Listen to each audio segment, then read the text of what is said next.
Hello champions, முடிஞ்ச வரைக்கும் முயற்சி பண்ணுவோம். Start music.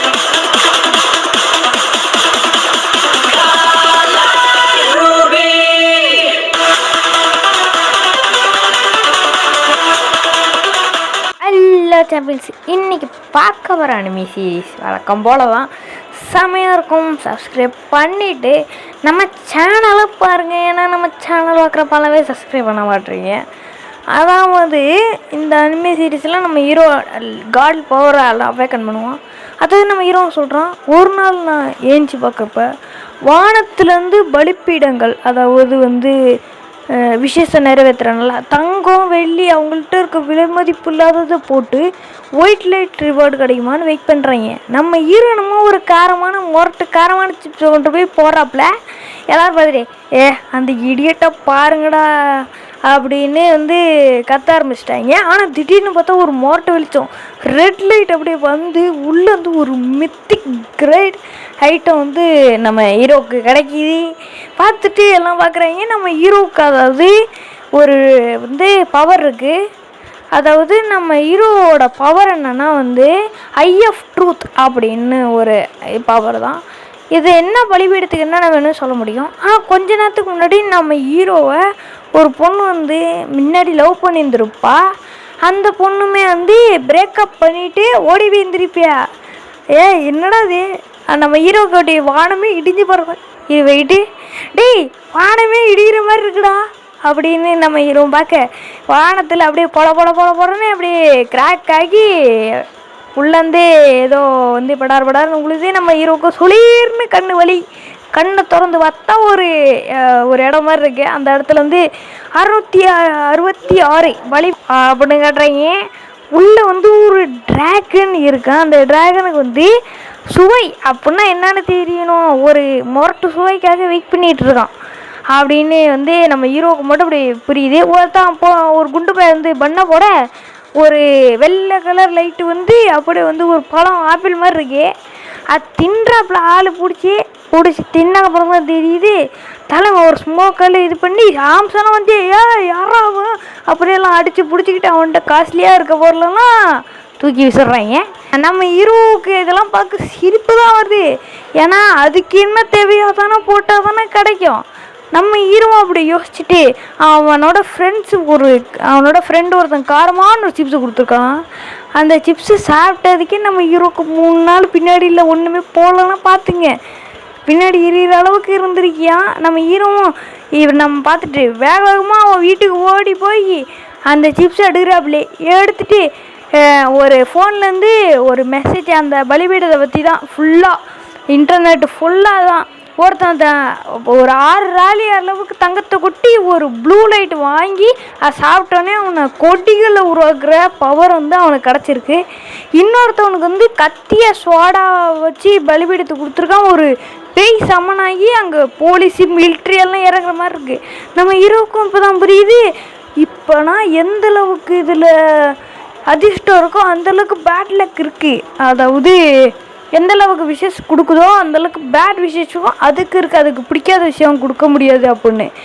அப்போ தான் ஒரு மெசேஜ் ஒரு ஆள் ஒரு தடவை, அதாவது ஒரு நாளைக்கு ஒரு தடவை தான் பண்ண முடியும். அதுவும் 3 தடவை தான். நம்ம ஹீரோ சிப்ஸை கொண்டு போய் வைக்கப்பட்டு ரெட் கலர் லைட்டு அப்படி எரிஞ்சு ஊர் அப்படி ரத்த கலர் மாறிட்டு தான் அங்கே ஒரு முட்டை நம்ம ஹீரோ வரக்க எடுத்துகிட்டு ஓடி போயிடுறான். அலர்ட் வருது அங்கே கமாண்டர் இருக்கிற இடத்துல. அங்கே உள்ளவங்களும் என்னன்னு பார்க்க அந்த இடத்த செக்யூர் பண்ணுங்க, அது எஸ் கிளாஸ் இடமா மாற்றுங்க அப்படின்னு கமாண்டரும் சொன்னதுக்கப்புறம் எல்லாம் அந்த இடத்துல இது பண்ணிக்கிறேன். நம்ம ஹீரோ அதை ஐ ஆஃப் ட்ரூத்து போட்டு பார்க்க தான் இது ஒரு மெத்திக் கிரேட் ஒரு எக்கு. அந்த எக்கு மட்டும் பொறிச்சின்னா உள்ளே ஒரு காடே இருக்கிற அளவுக்கு ஒரு பவர்ஃபுல் மான்ஸ்டர் உங்களுக்கு கிடைக்கும். நம்ம ஹீரோவும் கண்ணால் போய் அவனோட பவரை பார்க்க அது பேர் தான் ஐ ஆஃப் ட்ரூத். எந்த ஒரு பொருளோட ஹிஸ்ட்ரியாக இருந்தாலும் சரி, அந்த பொருளை பற்றினதான் அப்பட்டமாக சொல்கிற மாதிரி.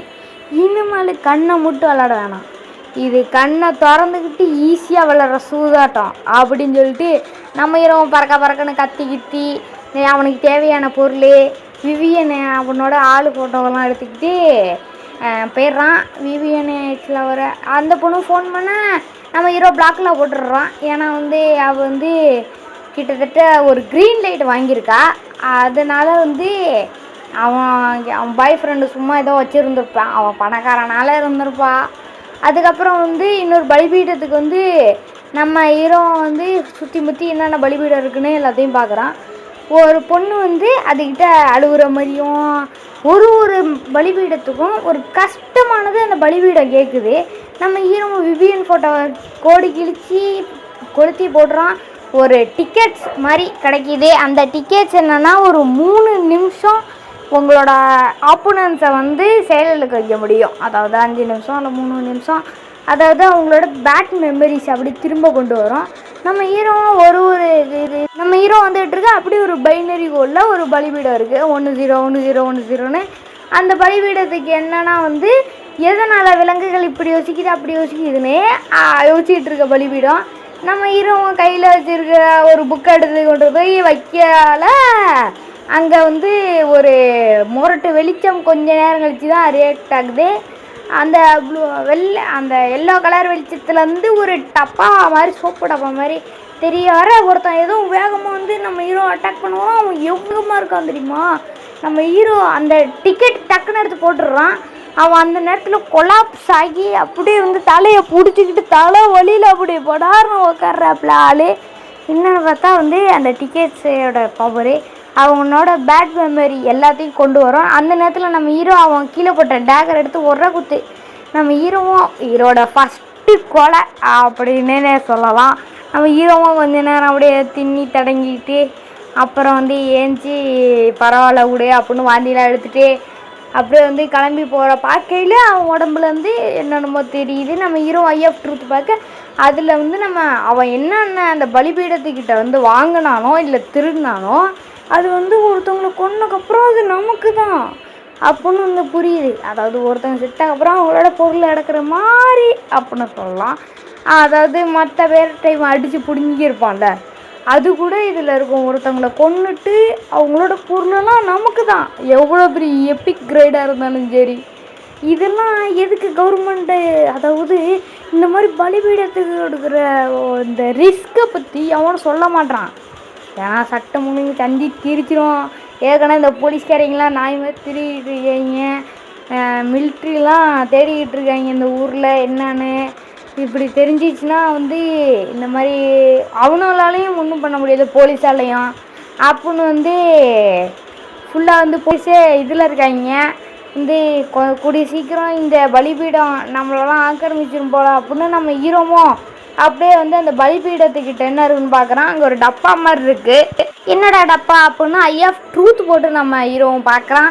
அது வந்து ஒரு ஸ்பேஸ் டைமென்ஷன். அதாவது அதுக்குள்ளே வந்து நீ எவ்வளோ பொருளை வேணால் வச்சுக்கலாம். நம்ம ஹீரோவுக்கும் அந்த முட்டையை வச்சுக்கலாம், உள்ளே வச்சு காத்துக்கலாம். நம்ம ஹீரோவும் அந்த டிக்கெட்டை உள்ளே வச்சிடறான். அது தொட்டோன்னே உள்ளே ஒரு மிகப்பெரிய ஸ்பேஸ் க்ரியேட் ஆகிடுச்சு. நம்ம ஹீரோவும் சேர்றா சரி கிளம்புவோம், வேறு பலிபீடம் இருக்கான்னு பார்க்க டொமார்னு ஒரு இடி சத்தம். என்னடா கொஞ்ச நேரம் வரைக்கும் கிளியராக இருந்துச்சு, வானம் நிலா பல்லு இழிச்சிக்கிட்டு இருந்துச்சு, என்ன இப்படி திடீர்னு மழை பெய்யுது. நம்ம ஹீரோவுக்கும் பயம், இப்படி வானத்துலேருந்து பலிபீடம் விழுந்துச்சு. அதே மாதிரி மனுஷங்களை ஏலியனாக்குறதோ ஜாம்பி ஆக்குற மாதிரியோ பெய்யாதுன்னு என்ன நிச்சயம். ஃபோன் எடுத்து நம்ம ஹீரோவும் பார்க்குறான். ஏ மச்சி, உங்கள் ஊர்லேயும் மழையாடா? ஆமாண்டா, எங்கள் ஊர்லேயும் மழை தான்டா. எப்படா சொல்கிறீங்க? அண்ணா மச்சி வெளியே வராதீங்கடா, இது ஜாம்பி ஆக்குற மழையாக கூட இருக்கலான்னு ஒரு கமெண்ட் படிச்சின்னு நம்ம ஹீரோவுக்கு இல்லை திக் திக் டக் டக்குன்னு ஆச்சு. என்னடா அது புது ரைமிங்லாம் வர்றாங்க அப்படின்னு கேட்காதீங்க, அதே வரதே சொல்கிறீங்க. அதுக்கப்புறம் வந்து ஒரு இதுவும் நம்ம ஹீரோ பார்க்குறான், மழை அடிச்சிட்டு போகுது. ஒரு கமெண்ட் பார்த்து பலிபீடம்லாம் காணா போயிடுச்சுரா அப்படின்னு ஒரு பார்க்க நம்ம ஹீரோ வந்தாண்டா திரும்பி பார்க்குறான். பார்த்தா அந்த இடத்துக்கிட்ட அந்த பலிபீடமும் இல்லை, அந்த அவன் கொன்று போட்டு வச்சான்ல ஒருத்தவனை, அந்த கொன்னவனை கூட அந்த இடத்துல இல்லை. பலிபீடத்தையும் காணும், கொன்னவனையும் காணும். நேற்று நைட்டு நடந்த எல்லாத்தையும் மழை அழிச்சிட்டு விடுது. மழை வந்து ஒரு கீ மாதிரி இருக்கிற எல்லாத்தையும் தடயத்தை அழிச்சிருது அப்படின்னு நம்ம ஹீரோவும் புரிஞ்சுக்கிறாங்க. புரிஞ்சுட்டு என்னடா இப்படி இருக்கே, சரி பரவாயில்ல, இதனால் எந்த பிரச்சனையும் இல்லைன்னு நம்ம ஹீரோ போனால் கொஞ்ச நேரத்தில் வந்து அந்த இந்த மிலிட்ரி மாதிரி இருக்கீங்க இல்லையா, அவனும் வந்துட்டு பார்க்குறாங்க என்னன்னு வந்து அங்கே ஒரு பொண்ணு ஒருத்தர் இருக்காளாம். அந்த பொண்ணு வந்து ஒரு எப்பிக் கிரேடை வந்து அவேக்கன் பண்ணியிருக்காளாம். அவள் ஆஃபரிங் கொடுத்தனால ஒரு பவர் வந்து அவளுக்கு கிடச்சிருக்கான். அதாவது இங்கே வந்த பவர் லெவல் எவ்வளோ அப்படின்லாம் பார்க்குற அளவுக்கு பவர்ஃபுல்லாக அவளும் வந்துட்டு அந்த பவரை யூஸ் பண்ணுறாப்புல. பவரை யூஸ் பண்ணி மொத்தம் ஒரு ஹை லெவல் ஃபோர்ஸை வந்து அவளால் உணர முடியுது. படான்னு வந்து கீழே இந்த இடத்தோட இந்த எபிசோடு முடிக்கிறாங்க. அடுத்து வந்து beginning up to the end அப்படின்னு ஒரு அனிமே போடலான் இருக்கோம். என்ன போடலாமா நம்மன்னு கமெண்ட் பண்ணிடுங்க. Bye guys.